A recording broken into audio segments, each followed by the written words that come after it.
Muy bien, bueno, ahora sí, buenas tardes a todos. Muchas gracias por conectarse a este último encuentro. Los que se incorporan hoy, bueno, bienvenidos y también gracias por acompañarnos hoy en la finalización de este encuentro, este ciclo de encuentros de este año sobre prevención. Ya para el año que viene nos mantendremos informados de si hacemos algún otro tipo de encuentro. Bueno, hoy nos toca un tema que es como un tema que vamos a hablar como quien habla en familia, porque es la parte de la prevención en nuestras instituciones católicas. Nosotros hemos tenido la intención en general de, si bien somos de la Comisión para la Protección de las Menores de la Arquidiócesis de Paraná, o sea, de la Iglesia Católica, tratamos de que los contenidos que damos no tengan, en realidad, no estén directamente conectados con la cuestión de la Iglesia, porque la prevención más o menos es igual en todas partes. Algunas cuestiones pueden variar según el ámbito donde uno esté trabajando. Pero bueno, hoy acá nos vamos a referir sí directamente a la prevención en las escuelas católicas, en los ámbitos católicos, ámbitos educativos católicos quizás podría ser. Y vamos a ver ahora por qué elegimos este tema. Vamos a compartir pantalla para compartir ya el PowerPoint. Y un poco, acá estamos, buenas prácticas desde el Evangelio. He incorporado la tecnología de que, ¿me ven a mí o ven el PowerPoint? Ay, no pueden hablar, pero el PowerPoint, ¿lo ven? ¿Sí? ¿Me pueden poner? ¿Sí? O sea, perfecto. Porque yo me veo como que me tapo todo y el Power, y la primera vez que puse este sistema no sabía que existía. Bien, perfecto. Bueno, cualquier cosa empiecen a ponerme en el chat, que los de los chats, sí, lo de los chats lo puedo ver. Bueno, básicamente, ¿por qué este tema de buenas prácticas desde el Evangelio? En realidad es mi culpa que estemos hablando de esto, porque a medida que yo personalmente fui estudiando estas cuestiones de la prevención, sobre todo el tema de las buenas prácticas a partir de documentos internacionales, de organismos internacionales, de distintos gobiernos, de distintas instituciones, no necesariamente vinculadas con la Iglesia, de golpe me fui quedando con la idea de que nosotros si practicábamos el Evangelio, naturalmente tendríamos que proteger a los niños. Es decir, la protección de los niños no es una cuestión solamente de leyes civiles, que por supuesto que sí, de convenciones internacionales, que también, y es justo y necesario que así sea. Pero también en el Evangelio podemos encontrar algunas buenas prácticas, bastantes buenas prácticas, que nos pueden ayudar en esto de prevenir y de cuidar sobre todo, ¿no? El Evangelio busca el bien de todos. El Evangelio busca la salvación de las almas, busca la felicidad de las personas, y claramente nuestros ambientes para poder ser eso que el Evangelio quiere que sean, tienen que ser espacios donde nos cuidemos mutuamente y donde cuidemos especialmente a aquellas personas que tengan alguna mayor vulnerabilidad, alguna razón por la cual tengan que ser especialmente cuidadas o se sientan especialmente vulnerables o lo estén realmente, ¿no? Entonces, este es un poco el tema de hoy. Vamos a pasar la diapositiva. Y algunos presupuestos básicos de los cuales podemos partir es que en los contextos religiosos esta vivencia del abuso siempre afecta a la estructura psicológica, pero también cuando se produce en una institución distorsiona la relación con la institución. Es decir, la institución no puede permanecer al margen. En primer lugar, porque debe cuidar a esa persona. Y en segundo lugar, porque afecta también a la institución, aunque uno pueda decir, fue una persona concreta la que me lo hizo, sabemos que afecta a la institución y está muy bien que afecte a la institución. Por eso todas estas prácticas de prevención, de cuidado, que son responsabilidad de la organización, de la institución. Pero es importante saber que también nosotros, desde lo nuestro, podemos generar estructuras de prevención de máximo alcance y calidad. Y que nuestros estándares, tanto religiosos, espirituales, morales, también tienen mucho que decir a esto. La crisis de los abusos nos ha golpeado una bofetada tremenda en la cara a todos los católicos. Esa es la verdad del asunto. Y nos hemos quedado casi sin poder de reacción en un principio, con un poder de reacción un poco más elaborado después, pero es esa reacción de la persona o la institución que ve qué es lo que hay que hacer y lo hace. Quizás ahora la propuesta es seguir, no perder nada de lo ganado en esta época, si es que hay algo ganado, pero no perderlo, e incorporar un poco la reflexión a partir de nuestros estándares evangélicos. Y si me explico un poco más, uno puede tener desde los estándares a veces seculares principios que son muy buenos, por ejemplo, el principio de la no discriminación, pero que uno cuando lo compara con el principio del amor fraterno, este principio de la no discriminación se queda atrás. Es decir, es un mínimo común que por supuesto tiene que estar, pero nosotros deberíamos poner en práctica algo mucho más, que es la caridad, que es el amor fraterno. Por eso creo que está muy bien que adoptemos estándares seculares, pero también veamos que el Evangelio nos pone estándares mucho más exigentes en esto del cuidar al otro, de la prevención, del cuidado, ¿no? Y esto es así, en principio, creo yo, porque se apela a las dimensiones más trascendentes de la persona. Y por eso también deberían tener nuestros ambientes un importante potencial para promover el cuidado. No es solamente una cuestión de cumplir leyes, que la hay. Y cuando todo el resto falla, bueno, al menos se cumplen las leyes y eso está bien. Pero la legislación, la ley penal sobre todo, es un estándar mínimo. Es un estándar que nosotros deberíamos superar ampliamente porque nosotros estamos mirando a la dimensión más trascendente de la persona humana. Ahora, cuando eso falla, obviamente la ley es lo primero que aparece y la prohibición es lo primero que aparece. Pero en realidad debería funcionar, debería ponerse en práctica aquello que nos hace, que hace a nuestra identidad más profunda. Por eso puse ahí que las buenas prácticas de prevención pueden y deben ser complementadas y completadas desde la propuesta enriquecedora del Evangelio, con el plus que suma la mirada religiosa y espiritual, podríamos decir, de la persona y la sociedad. Por supuesto que estoy hablando como católica, no quiero dejar afuera las demás religiones, simplemente que hablo desde lo que vivo personalmente, ¿no? Entonces, la crisis de abusos en la Iglesia además significa una grave defraudación, acá está 2 veces la palabra defraudación, una grave defraudación contra las personas que han padecido las situaciones, eso en primer lugar, y además una traición a los supuestos fundantes de la Iglesia. Es decir, que ocurran abusos en ámbitos eclesiales es para nosotros de una enorme gravedad.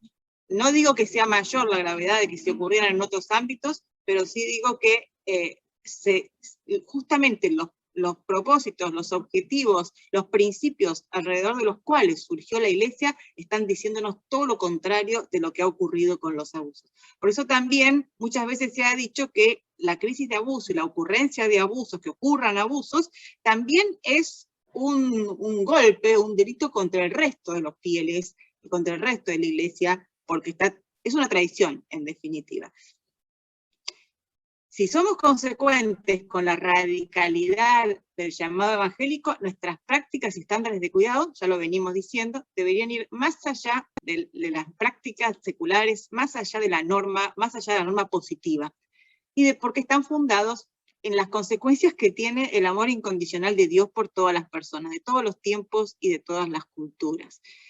Si el amor de Dios es una realidad, y yo la creo, y creo que el amor de Dios es por todos, casi me arriesgo a decir que no tendría que hacer falta ninguna legislación prohibitiva, porque naturalmente el buen trato debe ser lo que nos salga. El buen trato, que ya en otra de los encuentros hablábamos de que uno, cuando lee el Evangelio, por ejemplo, por eso todos estos principios a veces uno los ve como expresados de otra manera o superados en alguna medida en el Evangelio. El Evangelio obviamente no nos habla de buen trato, pero sí nos habla de miren cómo se aman los que me siguen. Es una especie de buen trato, más todavía que buen trato, más sobrenatural que bueno, no sé si más, pero sobrenaturalizado.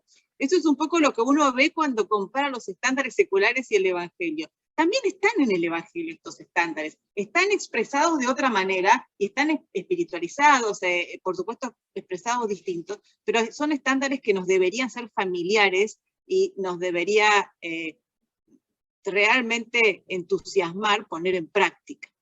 Entonces, ¿cómo es un poco la estructura? Que esto como introducción, ¿no? ¿Cómo es un poco la estructura que quisiera dar a la charla, al encuentro de hoy? Que no va a ser hoy no es uno de los más largos, así que seguramente va a haber un poco más de tiempo para intervenciones, ¿no? Esto ya lo dijimos, es verdad, de base, de pique, como dijimos, que el comportamiento de los miembros de la Iglesia debería siempre testimoniar valores y comportamientos cristianos. Por eso muchas veces en los códigos de conducta o de comportamiento, o los manuales de buen trato, o lo que fuera, siempre es bueno empezar con un concepto positivo. Es decir, no es solamente prohibitivo todo, sino que además, ¿por qué viene la prohibición? Porque no hemos sido capaces de testimoniar siempre esto, los comportamientos cristianos, los valores cristianos.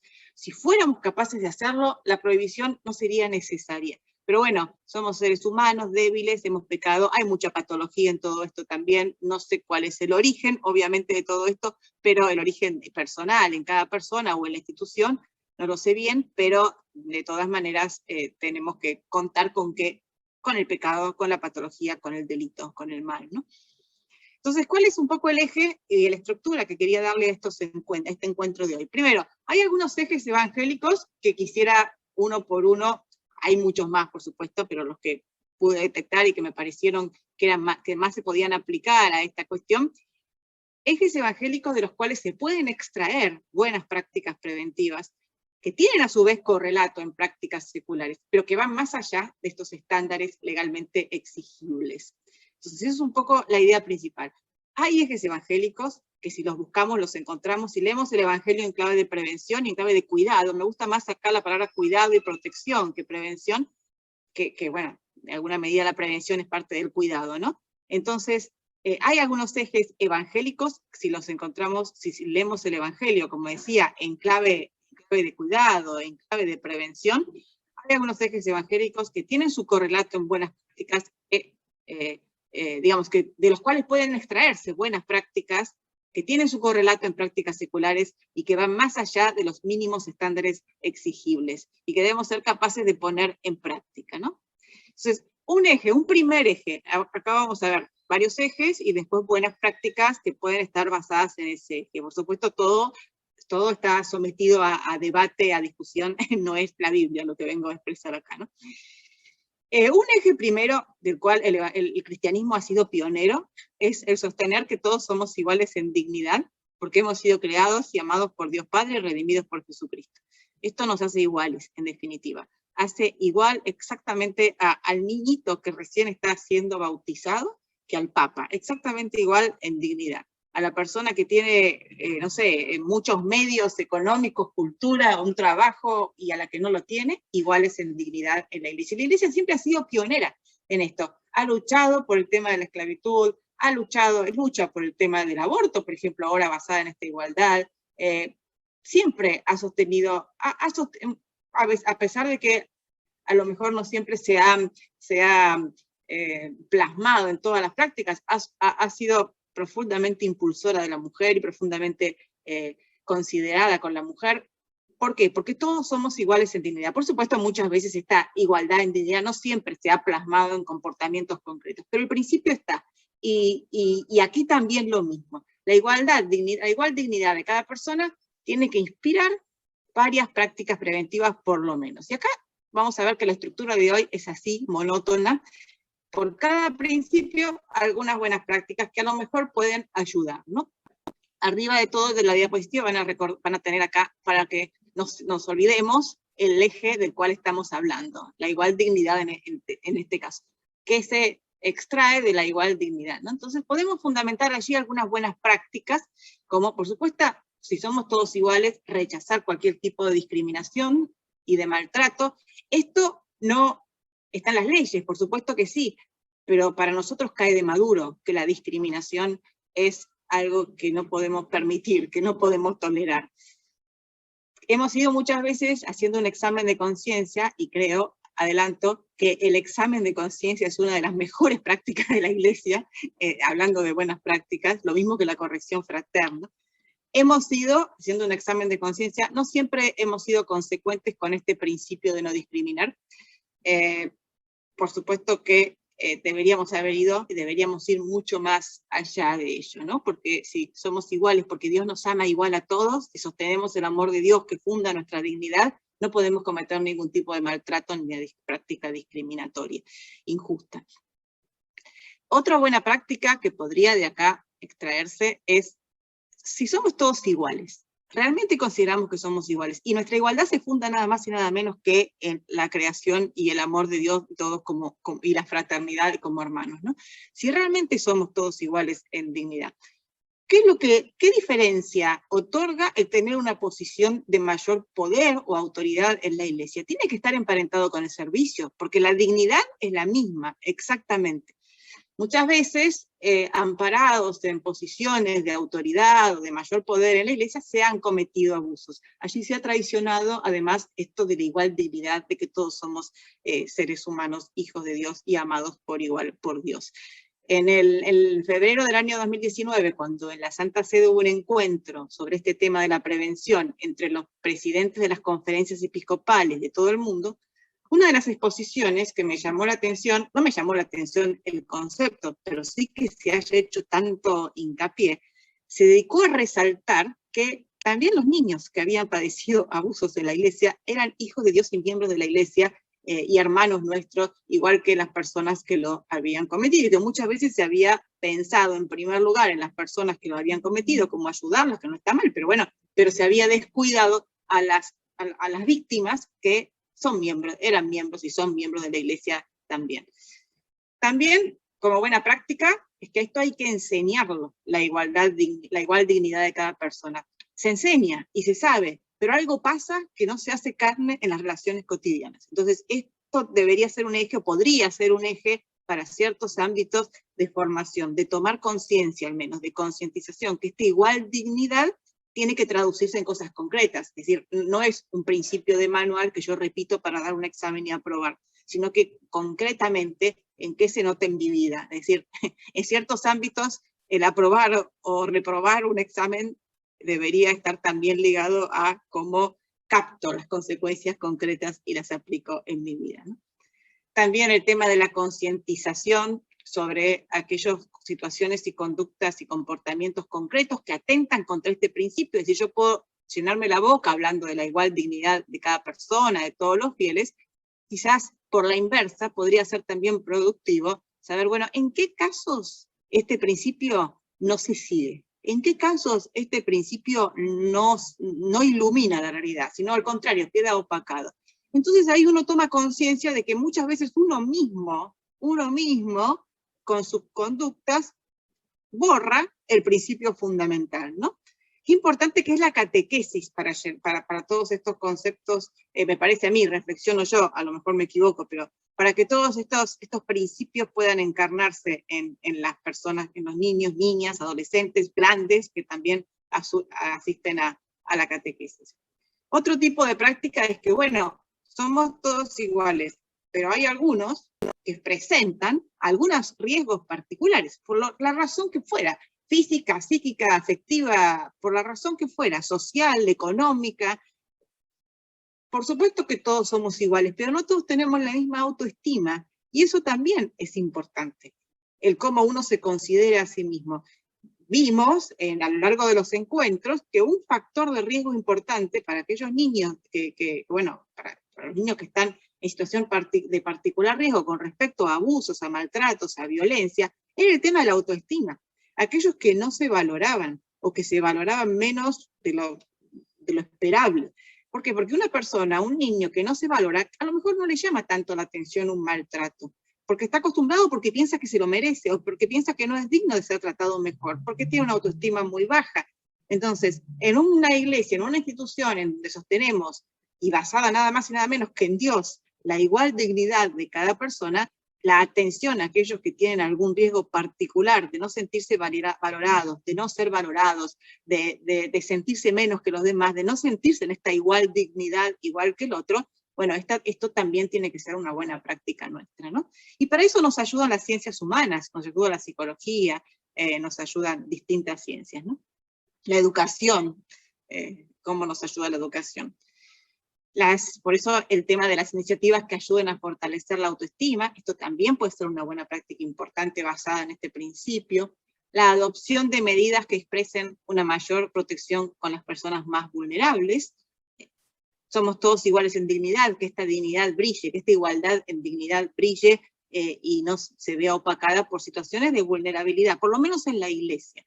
Que la iglesia que tiene este principio tan a fondo, marcado a fuego por su fundador, entonces que en la iglesia las personas más vulnerables no se sientan tan vulnerables o se sientan cada vez menos vulnerables. Considerar los programas formativos el tipo de trato que se requiere y espera de relaciones pastorales asimétricas. Hablábamos hace unos minutos del tema de la autoridad, de aquellas personas que están en una situación, una posición de mayor autoridad en cualquier institución, concretamente ahora estamos hablando de la iglesia, ¿no? Se da una relación pastoral con los clérigos y los laicos y con los religiosos también que se ocupan de dirigir espiritualmente. En la dirección espiritual se da una relación pastoral, en la confesión ni hablar.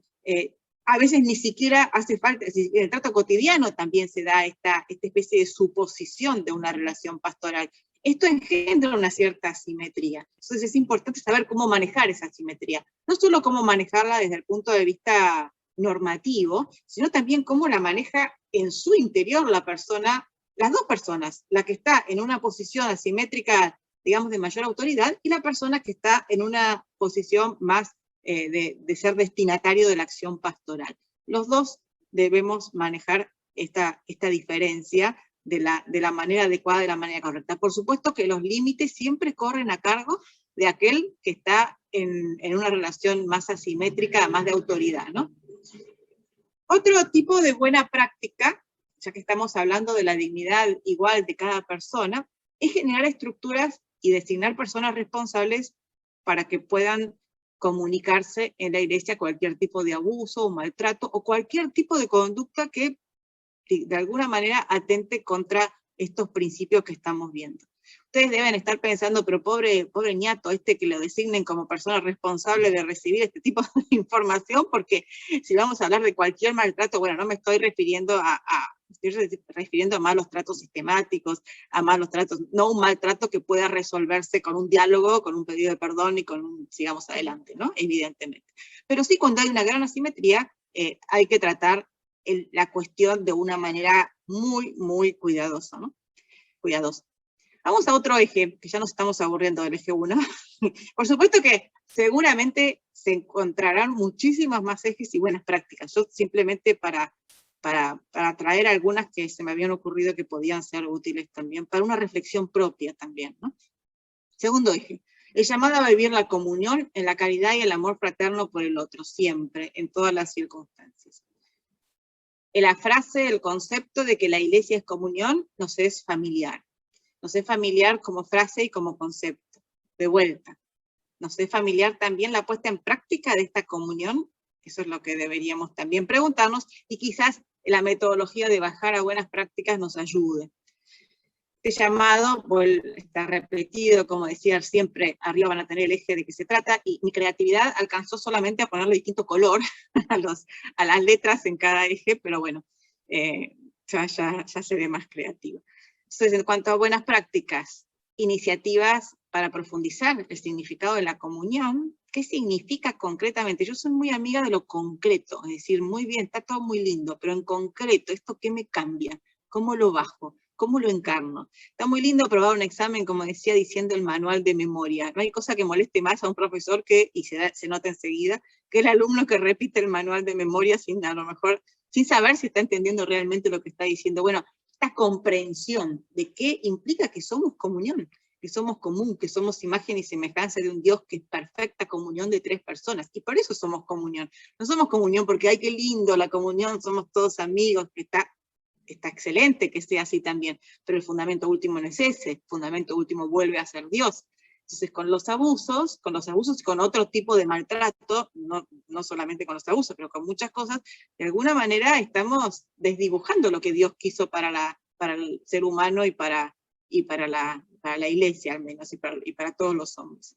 Entonces, profundizar el significado de lo que significa esta comunión, profundizar los valores que reflejan el amor fraterno. Así, el amor fraterno puede ser muy abstracto como valor, pero concretamente, vuelta a lo concreto, sería un lindo ejercicio ver en qué virtudes, en qué valores se refleja este amor fraterno. Yo ahí mencioné la lealtad, el compromiso por el bienestar del otro, el respeto, la comprensión, la empatía, podríamos decir, que ya es un concepto quizá más psicológico, pero acá también nos emparentamos mucho con esto, ¿no? También cómo bajamos a la práctica el entender y el aceptar que cada uno tiene su propio camino que recorrer ante Dios y que no debemos impedirlo ni obstaculizarlo con intervenciones inapropiadas y irrespetuosas. Por ahí lo que hace el otro, a lo mejor, a mí no me convence, no estoy de acuerdo, me molesta lo que hace el otro con su vida, estamos diciendo, no las decisiones que toma, pero sin embargo, no puedo manipularlo, que es el punto que sigue detrás, para que esa persona haga lo que yo quiero, ¿no? Cada persona busca a Dios y busca su felicidad de la manera que puede y sabe a lo largo de la vida, y esto puede cambiar muchas veces, ¿no? Por eso el respeto por el otro es fundamental, lo cual no significa que yo, si veo que el otro está haciendo daño a alguna persona o a otro, que no haga nada porque tengo que respetarlo. No, esto no, porque también el respeto va hacia el desarrollo del otro, hacia el desarrollo de aquella persona, aquella víctima a la cual se le hace daño, ¿no? Y la inadmisibilidad de cualquier tipo de manipulación. Manipular es lo que se hace con las cosas, manejarlas. A las personas no se las manipula. Las personas son libres, las personas tienen dignidad, y a ellas no las manipulamos. A las cosas se manipula. Es un verbo que solamente debería aplicarse a las cosas y no a las personas. Para los que están escribiendo en el chat con sus mails, yo estoy poniendo repetidas veces el link para que puedan registrar de una manera metódica la asistencia. Así yo ya bajo ese archivo que me genera el link, el archivo que les puse allí, y ya directamente podemos hacerles los certificados. Así que sería muy bueno si pudieran completar ese archivo en completo, ¿no? Porque me ponen el mail, pero no me ponen el nombre completo, y entonces el certificado va con todo eso. Entonces, trabajar la empatía con el otro y sus necesidades, otra cuestión clave de esta caridad y amor fraterno que estamos llamados a vivir con todos. La empatía, recién hablábamos, la mencionábamos a la empatía, ¿no? Y acá también las ciencias humanas nos ayudan muchísimo, la psicología nos ayuda mucho, la psicopedagogía, la psiquiatría, la sociología, la educación, son oportunidades y conocimientos que nos fortalecen, nos sostienen este principio. Entonces, acompañar y supervisar también los espacios eclesiales, dar herramientas para que pueda vivirse en estos espacios una auténtica comunión, alentando ciertas conductas y desalentando otras. Me refiero, por ejemplo, a códigos de conducta. Entonces, si bien no son lo más simpático en el mundo que hay los códigos de conducta, porque ponen, obviamente, restringen las, ¿cómo se llama? Restringen los códigos de conducta restringen las conductas, obviamente, para eso son. Entonces, bien, tiene que haber en nuestros espacios eclesiales reglas claras para que cuando lleguemos a esa instancia puedan aplicarse y conocerse. También un especial cuidado en la organización de los espacios de consejería, dirección espiritual y confesión sacramental, para que, aunque se respete la garantía del sigilo, no se puedan traspasar determinados límites. Estos espacios lamentablemente tenemos que cuidarlos, tenemos que vigilar estos espacios, ponerles reglas, vigilarlos de alguna manera, como para que, ya que en estos espacios se vive la caridad, se vive el amor fraterno, son necesarios, son importantes. Y en la Iglesia Católica en Inglaterra, en Irlanda, se hizo una investigación sobre todo el tema de los abusos en la Iglesia Católica. La investigación no la hizo solo la Iglesia, sino que la hizo un organismo estatal, y una de las primeras cosas que les decían a la Iglesia se refería a estos espacios, y era muy estricto, era muy duro. Por eso en un segundo informe, el Estado irlandés dijo, hay que tener en cuenta que la organización y los espacios de la Iglesia pastorales, si no quieren desnaturalizarse y perder su razón de ser, entonces tenemos que, de alguna manera, amoldarnos a ellos en las cuestiones vinculadas a la prevención. Entonces, la confesión sacramental, la dirección espiritual son espacios que tienen que seguir estando, el sigilo sacramental siempre, pero de alguna manera hay que poner los límites que se puedan, que la confesión sea en el lugar que corresponde y en el horario que corresponde, que cualquier persona que pase pueda ver que hay dos personas hablando, aunque no puede escuchar lo que está diciendo. Estas son por ejemplo, ¿no? Cuando se va a confesar al aire libre, en algún retiro, campamento, encuentro, bueno, ¿qué garantía se pone de que el espacio no va a ser de secretismo, sino que va a ser un espacio sacramental sano para la persona que acude a la confesión?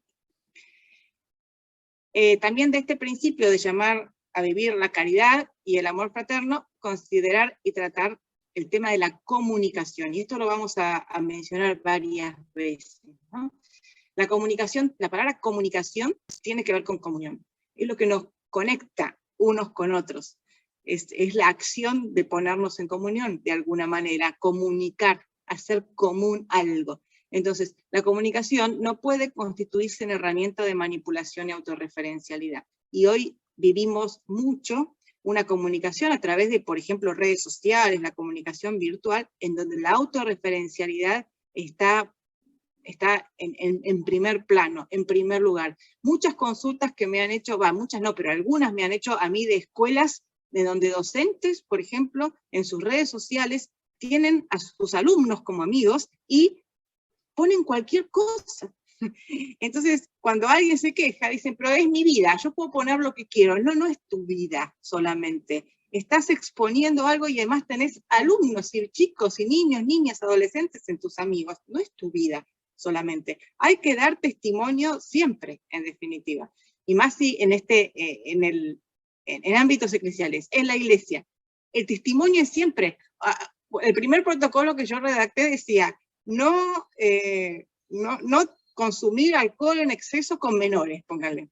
Entonces alguien me lo corrigió y me dijo, no, en la iglesia no es solo con menores que no debemos consumir alcohol en exceso. ¿Se entiende lo que quiero decir? Es un testimonio que obviamente tiene mayor cuidado cuando se está con niños y con adolescentes, pero que no es que solamente no debemos hacer chistes sexuales con niños, no debemos hacer chistes sexuales. Estoy siendo muy dura quizás en lo que estoy diciendo, pero el no hacerlos con niños surge de una persona que no los hace naturalmente, que no dice cosas inconvenientes naturalmente, porque a veces no le podemos pedir, si le podemos pedir, sí, y le podemos exigir a las personas que no haga comentarios fuera de lugar o fuera de tono, pero si la persona está acostumbrada a hacerlo, en algún momento ese dique se va a romper, ese control se va a romper y los va a hacer delante de la persona o en la situación en que menos debía hacerlo. Entonces, las redes sociales a veces producen una desinhibición, lo hemos visto acá en estos encuentros, en el de la realidad virtual, la prevención, la realidad virtual, una desinhibición que muchas veces pasa por lo sexual. Y los menores también están en las redes sociales, y a veces en nuestras propias redes sociales. Entonces acá también cuidar mucho el propio testimonio, ¿no? La vida privada no implica que tenemos autorización para hacer un descontrol. Por supuesto no somos perfectos y todos tenemos nuestros deslices y momentos y cosas, pero bueno, eso es distinto de justificar cualquier tipo de acción que no sea testimonial. La práctica de generar iniciativas de acercamiento a los más necesitados y vulnerables, estamos hablando de la caridad y del amor fraterno, para escucharlos, conocer las necesidades, etcétera, etcétera, y que la comunidad eclesial constituye un ámbito que facilite la integración y desarrollo de todos, también y sobre todo de los más vulnerables. Y hablamos de la palabra más vulnerables, pero sabemos que el Señor se acercó, obviamente el Señor Jesús no hablaba de vulnerables, pero se acercó a los más vulnerables, se acercó a los pobres, se acercó a los enfermos, se acercó a los marginados de la sociedad, se acercó a los niños. Entonces, obviamente no estaba el concepto de vulnerabilidad tal como lo tenemos hoy, pero estaba en el Evangelio sí el concepto en sí, no la palabra, pero sí el concepto. También como parte del llamado a vivir la caridad y el amor fraterno, la promoción activa y creativa del diálogo en las comunidades. A veces nuestras comunidades son como diálogo de sordos, ¿no? Diálogo en que cada uno se está escuchando a sí mismo. No, el diálogo no significa eso es un monólogo. Entonces, aprender a dialogar, esa sería una buena práctica espectacular, aprender a dialogar. No es fácil dialogar, es sumamente difícil y más hoy en día. Que en nuestras comunidades podríamos aprender a dialogar, ejercer el diálogo. Y la mutua comprensión también como manera de evitar y de manejar los conflictos y solucionarlos en la comunidad. Capacidad de corregir y ser corregido. Acá la corrección fraterna. Una de las cosas también que hemos marcado en algún encuentro es la importancia del trabajo, como buena práctica, la importancia del trabajo en equipo cuando uno trabaja con niños, con personas vulnerables, ¿no? Y es por esto sobre todo, es para aprender del otro y también para poder ser corregido a tiempo. Si el otro ve, si mi compañero ve alguna cuestión que mejor decirla, por supuesto que si es una cuestión delictiva, eso está la obligación de decirla, pero si uno ve que alguna persona, un compañero necesita ayuda, que no está manejando bien las cuestiones afectivas, a lo mejor el trabajo en equipo, en la comunidad, es un buen ámbito de contención, de corrección, a lo mejor de algún cambio de rumbo para esa persona, para ese grupo. Entonces, esto es también podría ser una buena práctica. Este eje me encanta, porque muchas veces se ha dicho, los abusos en la iglesia, bueno, es culpa de las autoridades. Por supuesto que seguramente las autoridades tienen mucha mayor responsabilidad en todo lo que ocurre en la iglesia y en todas las organizaciones, pero esto no quita que somos todos miembros de la iglesia y que la responsabilidad en el cuidado y edificación de la iglesia debería ser común. Debería golpearnos a todos. Creo que si estamos acá en este encuentro es porque de alguna manera el tema nos golpea, mucho más allá de que hayamos sido o no responsables en ningún caso concreto, que seguramente no lo hemos sido, o en ninguna situación. Nos inquieta el tema porque nos inquietan los niños y porque nos inquieta que la iglesia sea un lugar en donde los niños puedan crecer, estar, desarrollarse, conocer a Dios, amar a Dios y llevar una vida de fe y de comunidad porque tienen derecho a ello. En este eje también podemos hablar de algunas prácticas, de buenas prácticas, que ya que estamos hablando de que todos pertenecemos a la iglesia, que nadie se vea dificultado o impedido de acceder a los bienes espirituales que existen en la iglesia. Y lamentablemente la crisis de abuso ha hecho que muchos se apartaran y que muchos, la iglesia directamente les dé alergia en este momento. Y uno no puede culparlos, porque realmente lo que han vivido ha sido la negación de todo lo que la iglesia es y no quieren saber más nada. Todo lo que la iglesia, lo que la iglesia debería ser de acuerdo al designio del Señor, ¿no? Entonces, hemos impedido y dificultado el acceso a los bienes espirituales de mucha gente. No nosotros, estoy hablando de la primera persona del plural, la uso porque me siento parte de la iglesia, ¿no? Promover el sentimiento de corresponsabilidad. El sentimiento, esto no solo para la iglesia, creo que es un sentimiento muy útil cuando uno está en comunidades, en grupos, la responsabilidad generalmente es compartida. Y en la iglesia, generar un ambiente seguro es una responsabilidad de todos. Esto hace que no pueda mirar por otro lado cuando ocurra, esto hace que tenga que tomar alguna acción, esto hace que no pueda quedarme tranquila y quieta cuando ocurre algo que pone en riesgo a una persona y que coloca al ambiente como un ambiente no seguro. Promover el trabajo en equipo, también ya lo dije recién, y la rendición de cuentas. Si pertenecemos a la iglesia hay una responsabilidad común. Y si hay una responsabilidad, hay que rendir cuentas. Si yo soy responsable de una escuela, si yo soy responsable de una institución, lo que fuera, a mí me van a preguntar por qué pasó lo que pasó. Y yo voy a ser la que voy a tener que dar la cara. Y está perfecto, para eso soy la autoridad de esa cara, y para eso soy de esa institución, y para eso soy miembro de esa institución. Muchas veces a mí me han echado en cara el tema de los abusos, y yo lo primero que pienso es, a ver, yo no abusé de nadie, no sé por qué me dicen, pero en un segundo momento digo, yo me hago cargo, yo en lo que puedo y en lo que corresponde también está bueno que me haga cargo, ¿no? Entonces, si trabajo en equipo, si soy parte de una institución, trabajo en equipo. Y si trabajo en equipo y soy parte de la institución, también tengo que rendir cuentas. ¿Cómo rinde cuentas un directivo de una escuela católica? ¿Cómo rinde cuentas un párroco de su parroquia? ¿Cómo rinde cuentas un fiel cualquiera que está participando en un movimiento de iglesia o lo que fuera, ¿no? Cada uno a su medida, pero la rendición de cuentas, no digo que hagan un informe a fin de año todos, pero que la máxima rendición de cuentas va a ser ante Dios el día del juicio final, y ahí agárrate de esa rendición de cuentas, que va a ser mucho más, o sea, es mucho más a fondo de cualquier otra rendición de cuentas, ¿no? Y mucho más misericordiosa también, seguramente. Seguro que sí, porque Dios es misericordioso. Pero a fondo va a ser, ¿no? Entonces, pero sí, cuando a uno le piden razones, cuando ocurre algo, hay que rendir cuentas, hay que decir qué se hizo, qué se va a hacer, hay que pedir perdón. La práctica del pedido de perdón, no la puse, se me acaba de ocurrir, pero es una buena práctica y de perdonar. Sabiendo que no se puede exigir el perdón, no se puede exigir que una persona perdone. El perdonar es un proceso muy personal, particular, íntimo, que cada uno recorre de la mano de Dios como puede, pero sí el pedir perdón, cuando uno ha cometido ha hecho algo malo, el pedir perdón es una excelente práctica, y es muy propia de la Iglesia. Leamos el Evangelio en clave de estas cosas y vamos a encontrar inspiración por todas partes para un programa de prevención eclesial y espiritual. También si todos pertenecemos a la Iglesia, todos tenemos que compartir nuestros talentos en la Iglesia. Si sos abogada, si sos docente, si sos madre, si sos padre, si sos actriz, cantante, lo que fuera, los talentos y las profesiones tienen que ponerse en juego. Sé que hay gente de otros países, pero a veces yo me he encontrado con diócesis que me dicen, no encuentro ningún ningún abogado, ningún comunicador, ningún psicólogo en mi diócesis, por ahí son diócesis muy chiquitas o pobres, pero que no encuentran no encuentran profesionales, no encuentran personas que los asesoren a los obispos, y uno dice, ¿dónde están los laicos? ¿Dónde está esto de compartir talentos en la Iglesia? Por supuesto que seguramente muchas de estas funciones son ad honorem, seguro que sí, y no está bien que sean ad honorem, sobre todo cuando tienen una gran exigencia.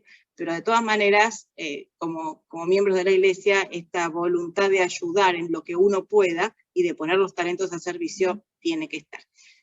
No puede ser que no haya ningún abogado, ningún psicólogo, ningún comunicador. Todas las diócesis a alguien tienen que tener capaces de poner sus talentos al servicio.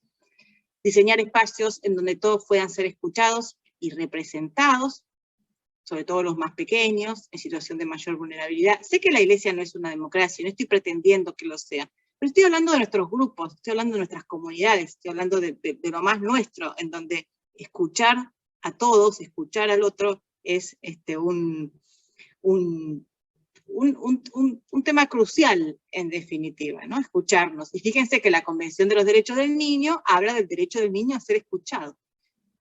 Lo dice la Convención de los Derechos del Niño, pero también lo dice de alguna manera el Evangelio, ¿no? El escuchar al otro.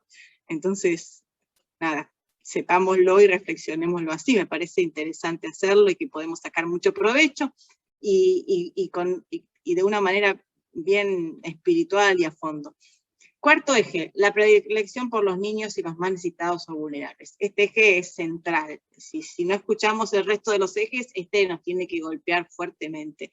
Justamente los niños, los preferidos del Señor, han sido acá los vulnerados. Esto es una alerta rojo en la Iglesia, si ha pasado esto en nuestros ambientes. Bueno, y algunas buenas prácticas con respecto a esto de la predilección, se podrían decir un montón más, ¿no? Fomentar a través de instancias formativas y capacitaciones, que todos los que trabajen o estén en contacto con niños y adultos vulnerables en la Iglesia estén familiarizados con la problemática de ellos en particular. Y problemática para mí no significa problemas, sino conjunto de temas que los afectan de alguna manera, ¿no? Y que es importante tener en cuenta. Y yo diría todos, no solamente los que estén en contacto con niños y adultos vulnerables, ¿no? La problemática de las personas con mayor necesidad, la problemática, todos estamos en contacto con niños de un modo u otro, aunque no estemos a cargo de algún grupo en una parroquia o en un movimiento. Tenemos hijos, tenemos primos, tenemos sobrinos, tenemos nietos, tenemos niños dando vueltas. Entonces, conocer qué es lo que le pasa, conocer qué es lo que le hace bien, qué es lo que le hace mal, qué es lo que espera de un adulto, ¿no? Esto me parece importante. Y de un cristiano, no solamente de un adulto, de un cristiano, qué es lo que se espera. Nuevamente, el trabajo en equipo, que acá también está presente. Generar estructuras y responsables de vuelta ante los que puedan ponerse de frente las inquietudes, si hay algún maltrato brindado a niños y personas vulnerables, poder hablarlo, que no significa necesariamente ir al choque y a generar un conflicto. Yo tengo una inquietud, me parece, tengo la sensación de que acá se está cometiendo una injusticia contra una persona que a lo mejor no puede, no sabe, no tiene cómo defenderse o cómo decirlo, o cómo defenderse. A mí me parece que se está cometiendo esto. Tiene que haber alguna persona a la cual se la pueda decir, para ver si buenamente, positivamente, podemos remediar esto, o si yo me estoy equivocando, que bueno, yo ser consciente de que me estoy equivocando, que también puede ser. Estos espacios no significan necesariamente espacios de choque, de conflicto, de pelea. Muchas veces lo son, y es es entendible, porque estas situaciones de injusticia generan mucha bronca. Entonces uno va a hablar a esos espacios con bronca, con enojo, y hay que permitir la bronca y el enojo. Pero también debería poder ir a hablar la persona que simplemente tiene una inquietud, y a lo mejor con su inquietud bien expresada se puede redactar una buena práctica o tener una buena práctica que evite esas situaciones en los futuros o que sirva para los más vulnerables, ¿no? Actualizarse permanentemente en torno a la implementación de todas las medidas conocidas para que los ambientes eclesiales sean los más seguros. Todo lo que hemos tratado de hacer, ¿no? Con las buenas prácticas. El Evangelio nos marca la predilección del Señor por los niños. Bueno, la Convención de los Derechos del Niño no debería hacernos ajena. Deberíamos abrir los ojos cuando dicen Convención de los Derechos del Niño, porque deberíamos tener como incorporado en nuestra genética el cuidado por los niños, ¿no? El cuidado por los niños. Promover una comunicación asidua entre obispos y superiores, que en cuanto a las personas encomendadas a su cuidado, bueno, esto hace también referencia a cosas que han pasado en el pasado, que había personas que se retiraban de una congregación, dejaban una congregación, después pedían la admisión a otra congregación o querían entrar a un seminario, y tenían historias que no se sabía y que los superiores no decían, no comunicaban al que iba a ser el nuevo superior de esa persona. Bueno, esto también, y generalmente cuando son personas que además están en obras, cuando son personas que tienen tendencia o voluntad hacia el abuso, digamos, o intención de abusar, generalmente van a buscar ámbitos donde haya niños para actuar. Entonces estas personas se han trasladado de lugar a lugar con niños que han pasado automáticamente a ser niños en riesgo, ¿no? Otro ejemplo, ya vamos terminando, ánimo. El valor reconocido a la sexualidad en tanto elemento básico de la personalidad y modo propio de ser, de manifestarse, de comunicarse con los otros, de sentir, expresar y vivir el amor humano. Esto es una frase, que a mí siempre me gustó mucho esta definición de sexualidad, sacada de este documento que van a ver citado abajo, que es un elemento básico de la personalidad, la sexualidad, y un modo propio de ser de cada uno, de ser, de manifestarse, de comunicarse, de sentir, expresar y vivir el amor humano. Siempre me pareció muy linda esta definición de sexualidad, por eso la tomo cada vez que tengo que hacer alguna charla o algún trabajo sobre este tema.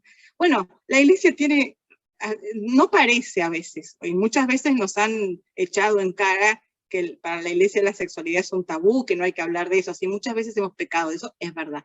Pero si uno mira los documentos eclesiales, si uno mira la relación entre varón y mujer que propone la Iglesia, uno puede perfectamente decir qué hemos hecho con la sexualidad. Si la sexualidad es lo más espectacular que hay a nivel humano, en el sentido de elemento básico de la personalidad, modo propio de ser, manifestarse. ¿Y qué institución como la Iglesia tiene estándares tan altos en materia de sexualidad? Y fíjense que en una institución como la Iglesia, con quizás los estándares más altos, por los cuales somos criticados muchas veces, bueno, ha pasado esto. También esto es, de vuelta, un examen de conciencia y un reflexionar de por qué nos ha pasado esto, ¿no? ¿Qué le pasaba? No digo de modificar estándares, pero algo falló de alguna manera, los hemos comunicado mal, los hemos entendido mal, no los hemos valorado, no hemos valorado realmente la sexualidad, porque lo que pasó en la Iglesia con los abusos justamente pasó en este plano. Entonces, acá yo me parecía importante entroncarlos con la educación para el amor. La Iglesia siempre fue, de hecho el Concilio Vaticano II en Gravísima Educación, y ya en el año 65 habla de la palabra, no educación para el amor, educación sexual, lo cual en las escuelas a los niños, lo cual me pareció siempre muy revolucionario, pensando que estamos hablando de 1965, ¿no? Mucho antes de muchos programas. La prevención de abusos, y también lo dice nuestra ley, en general las leyes, el ámbito para educar en esto es una educación de la sexualidad, una educación para el amor. ¿Por qué? Porque desde allí se puede compartir una visión positiva de la sexualidad y afectividad humana.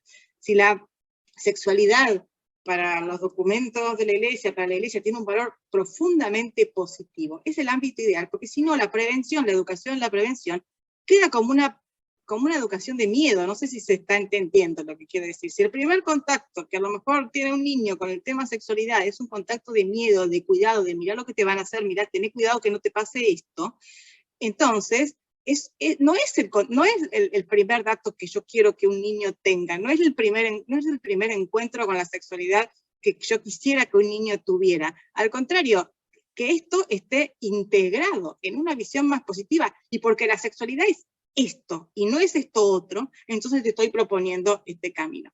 No sé si lo estoy explicando bien, pero creo que de alguna manera la educación para el amor tiene que ser el núcleo, porque si no queda como una prevención conductista, una prevención que a lo mejor, como decíamos cuando hablábamos de los modelos de prevención, una prevención que a veces no cumple su objetivo, porque el niño no va a ser capaz de comprender a fondo lo que está en juego, porque el niño no va a ser capaz de defenderse si alguien lo agrede, y no está bien que sea el niño quien se defienda.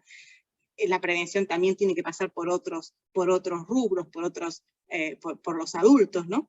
Digo, pero si uno lo integra en cómo debe ser, o cómo debe ser, no, porque cada uno vive la sexualidad como puede, ¿no? En definitiva, y como quiere, y como puede, y como va decidiendo, eso es una realidad. Pero si uno la propuesta la hace a partir de una sexualidad que tiene valores positivos y que realmente es capaz de contribuir y de ser una dimensión fundamental de la felicidad, entonces naturalmente el abuso va a ser algo que sea rechazado, porque el abuso no es sexualidad, claramente. La sexualidad tiene que ser libre, la sexualidad tiene que ser adecuada a la persona, a su desarrollo, tiene que partir del amor, y el abuso no tiene nada que ver con todo eso. Entonces creo que esto también es bueno tenerlo en cuenta para nuestros programas y de nuestras instituciones.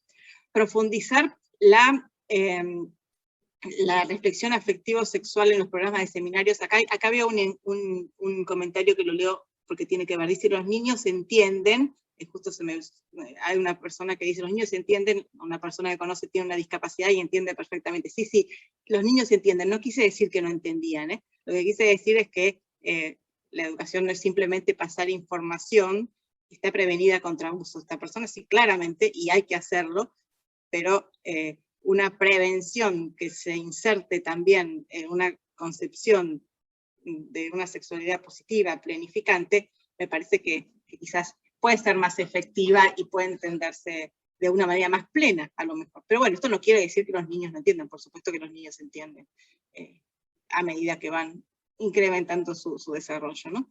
Profundizar el tema afectivo-sexual, esto me parece también crucial en los programas de seminarios y casas de formación.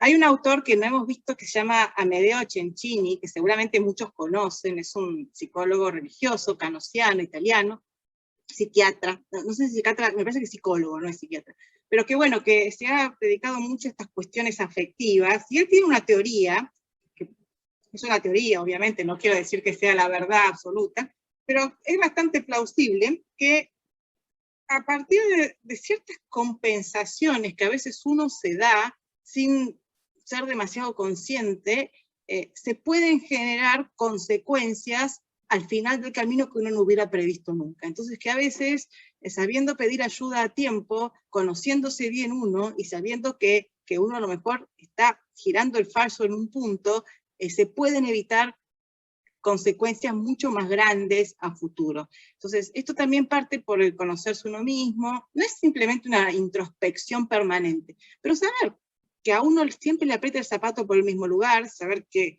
es lo que uno va a necesitar y va a buscar, y saber pedir ayuda cuando uno siente que está en una relación que no va. Bueno, esto lo aplica para los sacerdotes, ¿no? Pero creo que también podríamos aplicarlo en nuestra vida personal. Yo por lo menos aprendí mucho leyendo a este autor para mí misma. Entonces, esta reflexión sobre lo afectivo sexual es fundamental. No simplemente sobre la prevención de abusos, que por supuesto también, pero saber conocerse uno y saber cuándo uno tiene que decir basta, cuándo uno tiene que decir a uno mismo, ¿no? Cuando uno tiene que decir necesito ayuda, acá yo no puedo seguir en esta tarea, en esta misión, en esta cuestión, o manejar aquellas situaciones que sí se pueden manejar en uno mismo.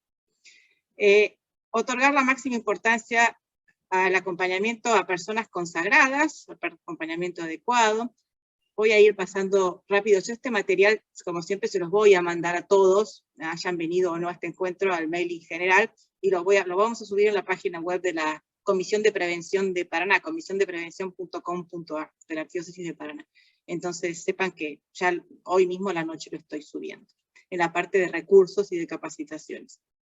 Entonces, bueno, asesoramiento y acompañamiento adecuado a las personas consagradas y consagrados también, atención a las manifestaciones de inmadurez afectiva, sobre todo en aquellas personas que ocupan cargos o posiciones de responsabilidad en la iglesia, bueno, podría ser en cualquier lado, no necesariamente en la iglesia, pero bueno, acá estamos hablando de eso. Si aquellas personas que ocupan cargos o posiciones de responsabilidad, bueno, prestar atención ellas mismas a sus manifestaciones de inmadurez afectiva y también los que están alrededor, ¿no?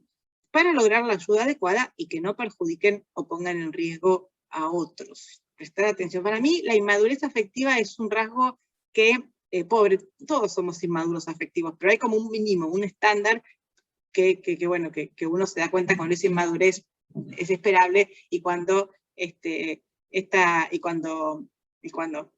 es una inmadurez que sobrepasa los límites de lo esperable, ¿no? Ahí hay que tomar medidas. Quizás esa persona no está bien, quizás esa persona necesita otro tipo de ayuda, quizás no está como para desempeñar determinado puesto, o quizás necesita unas vacaciones, una licencia, está pasando por una situación familiar o personal difícil. Bueno, no, estas cosas generalmente después se traducen en el trato con los demás, en la relación con los demás, y bueno, cuando pasan ciertos límites es importante buscar la ayuda necesaria. Otro tema es el valor central que la Iglesia siempre ha reconocido y sigue reconociendo a la familia en cuanto santuario de la vida, y donde la vida es engendrada y cuidada, no solamente engendrada, sino cuidada. Y acá creo que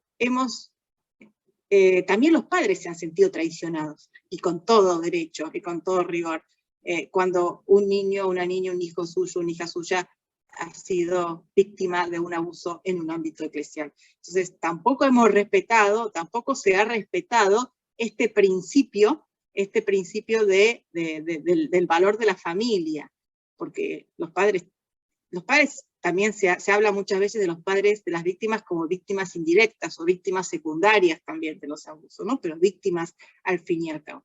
Entonces, bueno, como buenas prácticas para reflexionar, yo sé que hay mucha información y muchas ideas, perdón, les pido ya de antemano, pero después esto les queda.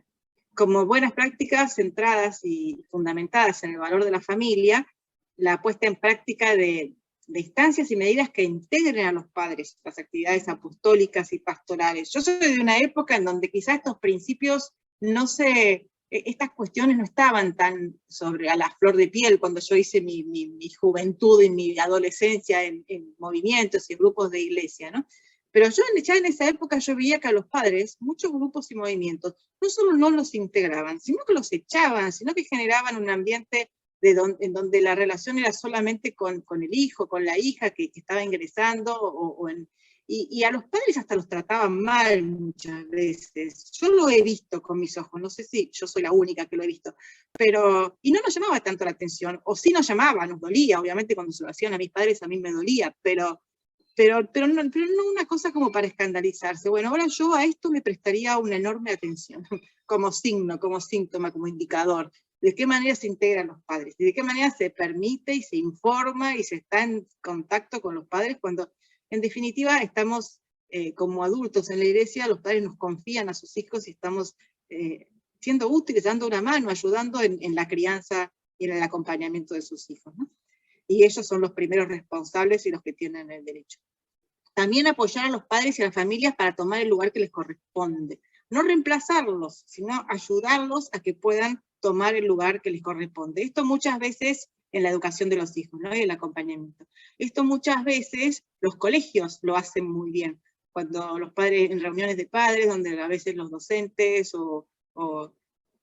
los docentes o las personas que tienen más cercanía con sus hijos, les dan alguna clave, alguna pista, a lo mejor los ayudan explicándoles lo que significa las etapas evolutivas en un niño y qué esperar y qué no esperar de un niño, o cómo tenerle paciencia, cómo manejar tal o cual situación. A veces los docentes nos explican eso a los padres y los ayudan un montón. Entonces creo que la iglesia está bueno que sea un ámbito de nuestros colegios católicos para eso. Como verán, estamos avanzando, nos queda poquito. Entonces, otro eje, la conciencia de que lo hemos mencionado hace un ratito, la naturaleza débil del hombre, que a veces nos lleva a experimentar el pecado, la enfermedad, la maldad, el delito, todo esto que hemos hablado, ¿no? Esto es otro eje. No debería ser el eje, quizás no partir de este eje como el primer eje, porque el primer eje me parece que es el amor de Dios, que es la igualdad, que es la comunidad, la fraternidad, pero este eje está presente y no puede no ser tenido en cuenta. A veces todos pensamos que todo es lindo y rosa y de colores y no. Existe el pecado, existe la maldad, existe la enfermedad, existe el delito, existen decisiones mal hechas, existen muchas cosas que no quisiéramos que existieran, pero existen. Por esto existen los protocolos, las regulaciones que colocan límites sobre las conductas. También, como buena práctica basada en esto, bueno, brindar pautas de autoconocimiento, autoaceptación, autocuidado. El examen de conciencia es una buena práctica que decía al principio, típica de la Iglesia Católica y que en este sentido nos puede ayudar mucho, ¿no? También implementar programas formativos entre seminaristas, sacerdotes, catequistas, etcétera, de tomar conciencia de que somos débiles y que pueden pasarnos muchas cosas.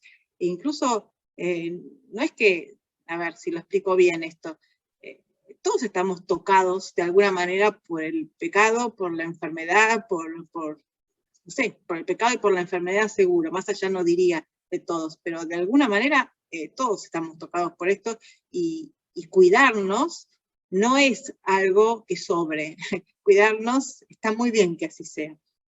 Entonces ayudar y enseñar a que todos tenemos que cuidarnos, que prestar atención a algunos indicadores propios y ajenos y que tratarnos siempre con caridad y con respeto, ¿no? Pero eso no significa no prestar atención a cosas que pueden no estar funcionando bien. Bueno, es importante. También tomar recaudos en cuanto a las personas que tienen acceso a los niños. Esto acá se fundamentan algunas medidas y algunas prácticas que se nos han recomendado en algunos casos, como bueno, las recomendaciones para las personas que van a trabajar a escuelas o a lugares donde hay niños, a veces algunos psicodiagnósticos, también se piden en algunos lugares certificados de antecedentes penales, de buena conducta. No sé, eso habrá que ver en cada caso, no digo que haya que implementarse siempre, pero habrá que estudiar si no. Pero bueno, sí que las personas que tengan acceso a los niños no puede ser, si bien todos tenemos acceso a los niños, las que tengan responsabilidad sobre los niños, una responsabilidad institucional con ellos, no puede ser cualquier persona, no puede ser cualquier persona, no puede ser cualquier persona que simplemente se lleve bien con los chicos. Tienen que tener cierta madurez afectiva, tienen que tener cierta capacitación, y acá las capacitaciones obligatorias tienen su lugar. No lo sé, yo no sé naturalmente cuáles son los indicadores, yo no sé naturalmente cómo hablar con un niño que ha sufrido algún tipo de maltrato o abuso, no lo sé, me tengo que capacitar para saberlo. O sea, no es simplemente pararme enfrente de un chico y nada, vivir lo que uno hace cuando está con el dirigente de un grupo, cuando es docente, sino que es algo muchísimo más profesional en última instancia, y no lo digo profesional en un sentido duro y frío y lejano, sino de quien tiene conciencia de su propia responsabilidad. Generar estructuras de vuelta para denunciar, comunicar, consultar inquietudes, situaciones, etcétera, de este tipo. Controlar estos programas periódicamente, no porque tenga un lindo programa ahí puesto en la cartelera de la escuela o el de la parroquia, o un código, esto se va a respetar, sino que esto tiene que exigir un control de a ver si está funcionando. A ver, por ejemplo, uno de los primeros protocolos que me pidieron hacer era un desastre. No era un desastre, pero yo ponía prácticamente que a los niños no los podían mirar ni a 3 metros de distancia. Y la verdad es que alguien me lo dijo, alguien me dijo, bueno, esto no funciona, por más que lo ponga, si no llegué a ponerlo, pero por más que uno ponga este tipo de cosas, por ejemplo, no funciona. Primero porque a los niños tenés que estar cerca. Segundo porque somos latinos y nos vivimos abrazando y los niños se te tiran encima y te abrazan y te besan, y está muy bien. Pero bueno, de alguna manera, por eso hubo que controlar y hubo que cambiar esas cosas que no funcionaban claramente. Entonces uno busca la manera de, si bien no deja librado el contacto físico entre un niño y un adulto al criterio absoluto del adulto, algunas pautas pone. Entonces, bueno, esto se controla, esto se evalúa, y alguien me dijo, un buen comunicador me dijo, la mayor ventaja o el mayor beneficio de un código de conducta está para los que lo redactan, porque quien lo redacta y quien lo trabaja se mete a fondo en la temática y bueno, y sabe por qué puso cada cosa. Entonces, quizás para las instituciones está bueno que las instituciones mismas lo redacten, ¿no? Cultivar el examen de conciencia, ya lo dije varias veces, trabajar sobre los factores de riesgo que a veces están presentes especialmente en la iglesia. Yo decía al principio que tratábamos desde las charlas que hacíamos de colocar la prevención en un ámbito más genérico, porque pensábamos, realmente lo pensamos, lo creemos, de que la prevención es algo que se tiene que dar por igual en todos los ámbitos, ¿no? Pero sin embargo hay algunos factores de riesgo que están más presentes en la iglesia que en otras instituciones, ¿sí? Eso sepámoslo. Hay una autoridad natural de determinadas personas, sacerdotes, religiosos, religiosas, que uno, ahora quizá no tanto, pero yo por ejemplo nunca me la cuestioné en mi vida, porque en mi familia me enseñaron eso, y yo veía un sacerdote y confiaba automáticamente en el sacerdote, aunque no lo conociera, no me importa, tenía cuellito, una religiosa con hábito, yo automáticamente confiaba y estaba tranquila y cómoda, y lo sigo estando, eso no se cambió. Pero bueno, eso es un factor de riesgo específico, porque la persona, esa sacerdote, religioso, religiosa, tiene que saber que genera en la otra persona esa confianza a veces absoluta, y manejarla, y saber que, bueno, que es más responsable por eso. Bueno, vamos a ir avanzando rápido. El principio de colaboración con la sociedad civil, acá y el reconocimiento del aporte de las distintas ciencias. Acá, fundamentalmente, dos grandes grupos de buenas prácticas. Cuando hay un juicio y una investigación, colaboremos y cumplamos las leyes, y cuando necesito la ayuda de otra ciencia, la pido. Si necesito la ayuda de la psicología, a veces en la iglesia ha habido un poco de prejuicio, no tanto ahora, nada ahora diría yo, pero a lo mejor sí me estoy equivocando, pero en mi época había un prejuicio sobre la psicología, que son todos freudianos, y que la sexualidad, y que ateos, no sé qué. En mi época la había, yo tengo aviso, 49 años, así que en mi época había un poco de eso, injusto, pero lo había. Bueno, sacarnos los prejuicios con la ciencia. Las ciencias se investigan también, se podrán llegar a conclusiones erróneas o no, pero en general con buena fe y con buena intención, y los aportes sirven, los aportes sirven. No significa que tengamos que asumir indiscriminadamente todos los aportes de una ciencia, pero que la barrera, así, la actitud tiene que ser de confianza y de colaboración de entrada, sí, eso básicamente, de todas las ciencias, ¿no? Voy a pasar rápido para terminar y a lo mejor dejar algunos minutos. Actualizar en estos temas de la interdisciplinaridad, sobre todo la formación de sacerdotes, agentes pastorales en general, seminaristas, catequistas, docentes, dirigentes, siempre me queda alguno por enumerar seguro, ¿no? Sobre todas estas cuestiones, sobre qué dice cuáles son las leyes, a veces no se conocen. Todavía hoy me encuentro con personas que están en altos puestos jerárquicos en la iglesia y que no conocen las leyes en esta materia, por ejemplo, cuando lo primero que deberían haber hecho al primer caso que se enteraron es salir corriendo no sé, a investigar sobre el tema, a saber, a enterarse, a capacitarse.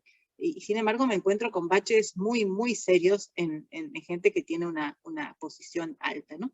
Entonces, bien, bueno, gira en torno a lo mismo, intentar generar protocolos en común con autoridades locales, aportar la información de que se disponga, trabajar en colaboración, en conjunto. Uno de los primeros protocolos que hice en una diócesis complicada, lo primero que hice fue consultarlo con las autoridades civiles, a ver si, con algunas autoridades civiles de confianza, pero autoridades civiles al fin, para que me lo miren y me digan si esto era compatible con lo que ellos estaban haciendo, si se podía mejorar o no. Por supuesto que uno sabe a quién consulta y sabe los principios con los cuales la iglesia no puede transar, y los principios con los cuales la iglesia dialoga abiertamente con el mundo, ¿no? Entonces esto manejarse con soltura y con comodidad. La importancia de la moral, el punto antipático de siempre, pero tenía que estar, la moral, nuestra querida moral, en cuanto a reguladora de conductas, o ética, no sé, como quieran. Yo sé que hay una diferencia entre ambas, pero bueno, acá la estoy usando indistintamente, capaz esté mal, pero bueno, lo aclaro por las dudas. Entonces, la importancia en cuanto a reguladora de conductas y ayuda en las elecciones concretas de la persona. Creo que en esto la educación es importante. La educación, yo fui educada en otras épocas, como les decía, pero a mí me educaron en las virtudes, en el concepto de que, y me han salvado la vida las virtudes, me han salvado la vida, no digo que sea muy virtuosa, pero muchas veces decisiones que yo sabía racionalmente que estaban bien, pero que todo mi ser iba para otro lado, han sido sostenidas por virtudes inculcadas, ¿no? A veces no, pero otras veces sí. Me han ayudado en ese sentido, ¿no? Y aunque, digo, no hablo de que reprimamos permanentemente todas, pero para una situación de emergencia, para situaciones difíciles, complicadas, las virtudes morales ayudan, ¿eh? Entonces tampoco creo que podemos minimizarlas en la educación de los niños. Bueno, yo lo dejo también a reflexión sobre los propios actos y las motivaciones reales. Esto me ha ayudado mucho a mí personalmente, ha sido una buena práctica para mí. ¿Qué es realmente lo que estoy buscando cuando me estoy acercando a esta persona? ¿Es un desinterés? ¿Es una relación simplemente amistosa? ¿Quiero algo más? ¿Hay algún intento de manipulación? ¿Hay un interés que no me animo a confesar? O que no. O sea, esto clarificarlo en uno mismo también es parte de las virtudes morales y de la moral en general, creo. Y por último, ya terminamos, ánimo, la confianza en la gracia, que posibilita la conversión profunda y el perdón como acto profundamente sanador. Le falta un guión, un espacio. Bien, este es muy nuestro, y a veces hemos puesto por delante este principio, y está muy bien, pero no se nos ha entendido o no hemos sabido ponerlo bien por delante. Sabemos que la gracia sana, y que el perdón sana, y que la gracia y el perdón son principios fundamentalmente nuestros, cristianos, espirituales, etcétera. Pero a veces los hemos usado mal. Creo que hace falta, en el sentido de que ha parecido que con la gracia era suficiente, que no hacía falta la psicología, que no hacía falta la ley, que no hacía falta, y que el perdón es suficiente, y no hacía falta la denuncia, no hacía falta el castigo, no, la sanción, no hacía falta ninguna otra medida, ¿no? Muchas veces ha parecido que hemos expresado esto, y realmente creo que el concepto de gracia y de perdón no lo hemos sabido expresar bien en toda su dimensión sanadora.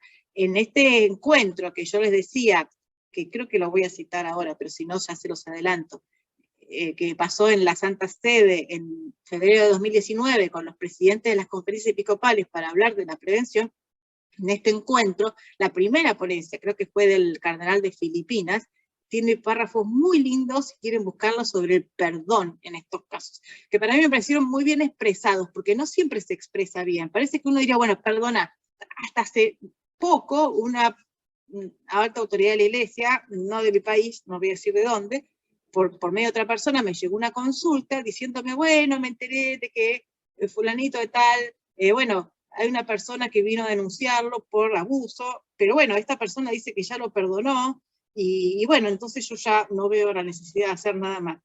¿What? Estamos hablando en el año 2021, después de todo lo que hemos hablado, de todo lo que pasó, de todo lo que hemos avanzado en esto. Por supuesto que le dije que con toda misericordia desde lo cristiano, pero no significa no hacer los pasos jurídicos que hay que dar en estos casos siempre.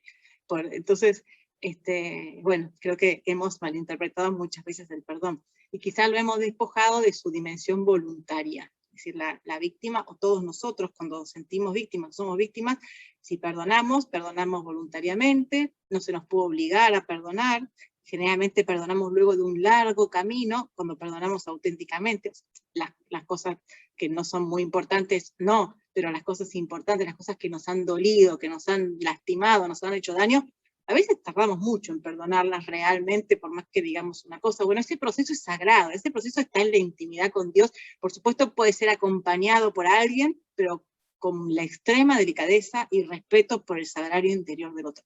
Creo que a veces eso no ha quedado demasiado claro, ¿no? Pero sí es verdad, y yo estoy convencida de que cuando el perdón final es lo que más sana. Por lo menos a mí en mi vida, el perdonar realmente una ofensa es lo que más me ha sanado, a mí, y a la otra persona a lo mejor también, pero a mí, el decir, me siento libre de esta ofensa, ya no la tengo encima como antes, me ha quitado una enorme carga de encima. Pero bueno, repito, es un proceso muy personal y muy íntimo de cada persona. El tema bueno, el tema de la gracia, la confesión, acá el sacramento de la reconciliación, y no digo de vuelta que una vez que se confiesa se perdona todo, ¿no? Pero, claro, se perdona todo, sí, pero que no haga falta una denuncia, no haga falta una comunicación. Seguramente alguien está pensando en el sigilo. Yo creo firmemente que hay que respetar el sigilo sacramental, no lo creo yo solamente, ¿no? Es la ley de la Iglesia. Pero, sin embargo, se están trabajando mucho en qué se puede hacer para ayudar a las víctimas sin violar el sigilo sacramental en los casos de cuando se acercan en confesión. Hay todo un montón de teorías, no nos podemos meter acá, hay mucho debate doctrinal, pero es un tema que tiene que estar presente. Bien, cultivar el respeto, ya está el misterio, y finalmente esta palabra siempre es la que más nos gusta a todos, al final de las charlas largas. Bueno, esto es simplemente resumir, ¿no? Muy poco. La crisis ha golpeado los fundamentos mismos de la institución eclesial y la fe de mucha gente, lo sabemos, la Iglesia ha perdido una enorme credibilidad por todo esto, es un largo camino para, reparar y para sanar todo lo que haya que reparar y sanar, nos va a llevar muchos años, esto seamos conscientes, pero también ha sido una ocasión de reflexionar sobre las bases del Evangelio, de la religión cristiana y sus principios fundadores. No solamente hemos incumplido las leyes, o se han incumplido las leyes, no nosotros, no estoy diciendo que ustedes, por favor, ¿no? Pero no solamente se han incumplido leyes, sino que se ha defraudado el Evangelio, se ha dejado de lado el Evangelio. Y esto también me parece importante tomar conciencia. Es cierto que debemos y podemos y debemos tomar del mundo secular los máximos estándares para combatir este tema, por supuesto que sí, y es obligatorio y necesario hacerlo, no sé si obligatorio, pero necesario sí es hacerlo, pero también tenemos que ser consecuentes con nuestros fundamentos, y sería bueno generar una propuesta original que refleje criterios sobrenaturales y trascendentes, que son los que nos convocan y los que nos unen, en definitiva, sin dejar de lado, por supuesto, los estándares seculares. Esto nunca lo digo. Pero bueno, la reflexión hacia nuestros propios principios probablemente sea lo que más nos cueste hacer, porque ahí vamos a ver en cuánto hemos fallado, ¿no? Pero también vamos a encontrarnos con la misericordia de Dios y la vamos a comprender. Y bueno, y esta tarea, esto no dice nada nuevo, hablando de la corresponsabilidad, es responsabilidad de todos los que estamos acá y los que no estamos acá también, ¿no? Y por último, como siempre, saben que pueden contactarse con nosotros para lo que necesiten en estos temas, lo que podamos, estamos a disposición. Y bueno, creo que los he aburrido un largo rato, pero bueno, les agradezco. Y sé que hay dificultades para ingresar al link, así que yo no sé si Paula, ya estás acá, Paula Nesa, voy a permitir que todos puedan, creo que pueden activar el micrófono. Perfecto, pueden activar el micrófono si quieren, pero no sé si Paula estás acá, Paula Nesa, yo te busco ya entre los... No ha podido ingresarse, porque también otro miembro de la comisión para que los salude. Bueno, evidentemente, por lo que veo, algo ha pasado con el link, pero si quieren, vamos a hacerlo así.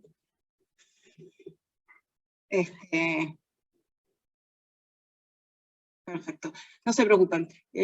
Voy a guardar este chat, y les mando los certificados a los que han puesto su dirección también en el chat. Los busco en la base de datos en donde se inscribieron y se los hago, así que no se hagan problema.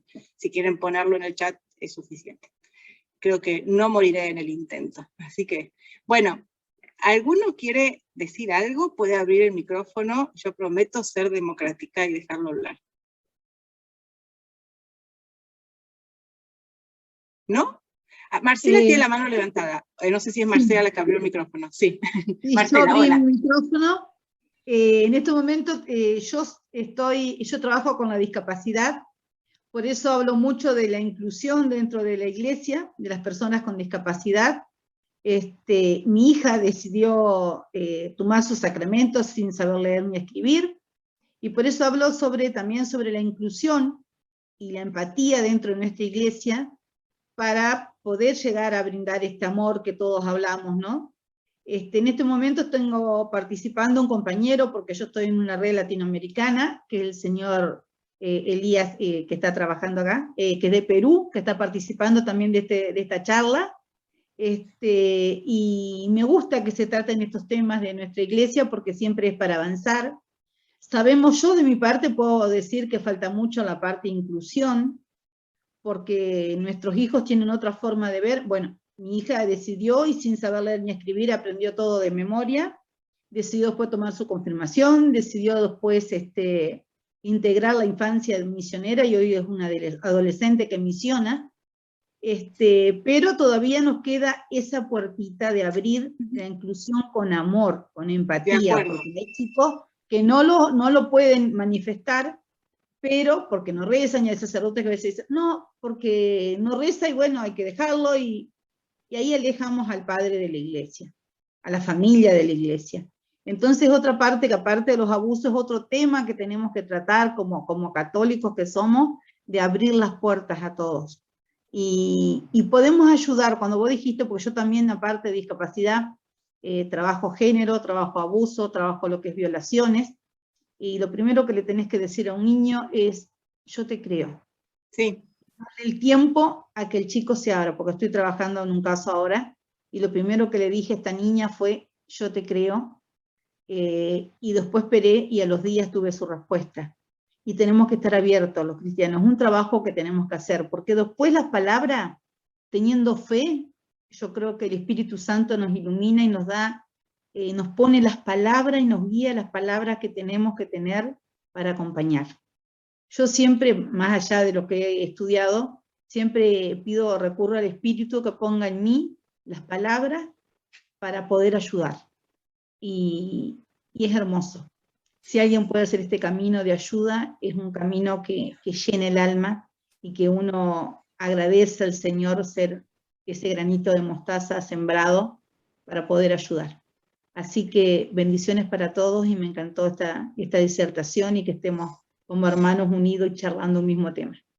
Gracias, Marcela. Muy importante lo que dijiste. Quizás no es nuestro tema específicamente, pero está muy conectado con esto. Y comparto lo que decís. Me parece que se puede hacer mucho en la iglesia, y que además el principio de la iglesia es la inclusión. Jesús dijo, vayan a todos directamente, no excluyan a nadie. Yo una vez le dije a una señora, ¿no? Porque mi hija se creó dentro de la iglesia y tuvo su hiperactividad, y la misa de acá, donde yo soy, de Colón Entre Ríos, a la mañana, los domingos, es misa de niños. Entonces yo le dije a esta señora, Jesús dijo, dejad que los niños vengan a mí. Entonces la señora no miró más, que mi hija se movía. Pero claramente, así, por supuesto. Es así, es que hay que buscar la apertura y verlo con los ojos del amor, y yo creo que así se logran las cosas. Y así en este tema claro, y en este tema también necesitamos la ayuda de las ciencias humanas, de las personas que han estudiado cómo incluir a todas las personas, y acá también, bueno, poner su servicio, bueno, cómo darles catequesis, cómo prepararlos para los sacramentos, cómo integrarlos en la comunidad, Claro, mi hija, desde mi hija acá, cuando ella le pidió al sacerdote, porque lo conocíamos, un día que estábamos almorzando, ella estuvo de angelito en un pesebre, y le dijo, qué linda que estuviste, y ella le dice, buena noche pura, porque no me diste de comer. Y era que ella quería recibir la Eucaristía, y así fue como ella empezó, y desde ahí se acabó en esta ciudad la catequesis especial. Fue una catequesis incluida. Desde ahí ella abrió la puerta a la inclusión, y van todos juntos, y los compañeros, los chicos no hacen diferencia. Claro, tenés que buscar un catequista que tenga esa mirada abierta, y, como yo digo, cuando son casos de abuso, abrazar al chico, apapachar y decirle, yo te creo. Y después dejar que el Espíritu nos guíe para acompañar del amor. Eso es lo importante para sanar heridas. Gracias, Marcela. Muchas gracias por este espacio. No, gracias a vos. Bueno, entonces, si alguien quiere decir alguna otra cosa. Me tienen miedo todos, me parece, porque nunca hablan conmigo. Pero bueno. Bueno, entonces, si alguien quiere decir, habla su micrófono, y lo que quiera decir, bienvenido, y si no, bueno, muchas gracias. María Inés. Eugenia, ¿qué haces? ¿Cómo estás? Bien, bueno, ¿vos? bien, muy agradecida por todas las charlas, todos los encuentros que hemos tenido, y también un poco para reflexionar tanto en la iglesia como en las escuelas, lo importante de todas estas prácticas, tenerlas no solo a nivel de los directivos, sino bajarlas a todos, porque esto realmente es un compromiso de todos. Se han dado muchos casos en distintas instituciones en las que yo estoy, y por ahí el niño abusado recurre a quien menos uno puede pensar. Puede ser desde un asistente escolar, o sea, a quien le genere ¿A quien confianza. quiere? Sí. A quien él quiere. Entonces, tan importante esto de conocer y saber todos los integrantes de las comunidades, y en las parroquias exactamente lo mismo, cómo actuar frente a esas situaciones, cuáles son las primeras medidas y sobre todo lo que es prevención. No generar el fuego, mejor prevenirlo al fuego antes de que se nos genere. De acuerdo. Gracias, Eugenia. Muchas gracias. Bueno, si alguien más quiere. Sí, Jorgelina.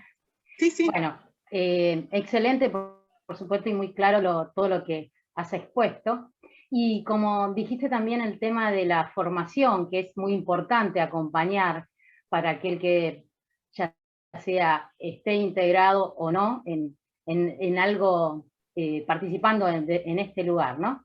Pero hablaste de Cencini, si podías después mandar algunos textos o qué libros es lo que a vos te facilitó y te ayudó en la parte, digamos, de formativa, ¿no? Porque así nos ayuda también a abrir un poco más la mente, leyendo.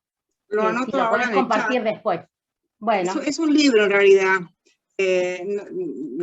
Lo que tengo de él, lo que leí de él, leí varios libros, pero el libro se llama ¿Ha cambiado algo en la iglesia? Una cosa así, después de los abusos, búsquenlo así. Y ahí es donde dice, bueno, el título no está completo, sigue, es mucho más largo, pero así lo van a encontrar. Y es del año 2015, habla de esta crisis, y ahí es donde dice su teoría, la teoría del plano inclinado, la llama él. Es decir, de pequeñas decisiones que al principio fueron libres, cada vez fueron menos libres, y al final la persona deja de ser libre por completo. Es como, no sé si, lo explica mucho mejor él, obviamente, ¿no? Pero a veces él dice, en la vida consagrada habla, las compensaciones, uno siente que necesita una compensación afectiva, y entonces esa compensación afectiva al principio no pasa por nada, no pasa por nada extraordinario, pasa por un llamado, por una asiduidad con una persona, por ir siempre dándose una compensación, porque total se lo merece, como que no vive la consagración de manera plena, entonces porque necesita esa compensación, y un paso lleva a otro, y al principio ve que no pasa nada, que no le pasa nada, que sigue igual rezando, igual que siempre, y que no pasa nada, pero después entonces va siendo más asiduo, y al final va siendo más sistemático. Él da toda una progresión, que la estoy repitiendo mal, no sé, hasta que al final es un plano inclinado, entonces va necesitando cada vez más, y como no puso nunca se dio cuenta, al final del camino se encuentra sin darse cuenta y con las manos atadas o con muy poca libertad para tomar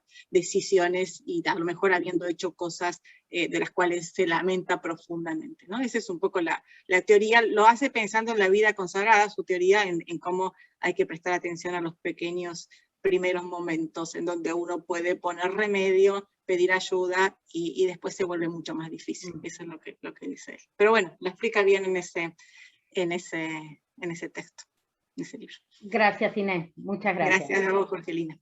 Bueno, un gusto, como siempre, compartir este ciclo de encuentros. Ya a varios los conozco de otros ciclos de encuentros, así que seguimos en contacto. Si Dios quiere, les mando los certificados, les mando la grabación una vez que la baje de la nube, y les mando también el material que acabo de compartir.